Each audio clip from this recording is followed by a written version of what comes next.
Hey everybody, Kurt at Electronic Solutions again. Today I'm going to demonstrate how you run a linear actuator, which is this, with a remote control receiver board. The relays have been configured to drive this directly. I'll turn on the transmitter. There, it just did the handshake. I'll show the picture over here. Here's the transmitter. So I'll try to hold the switches here in the camera and run it back and forth and demonstrate it.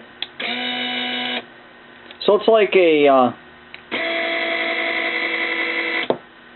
Acme gear drive or screw drive, but it's like a hydraulic cylinder, but it works with electricity.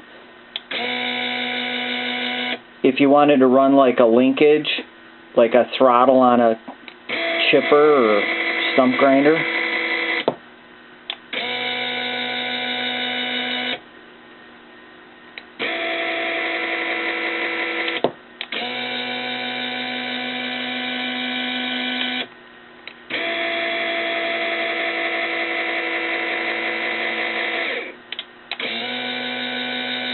anyway, that gets you the idea.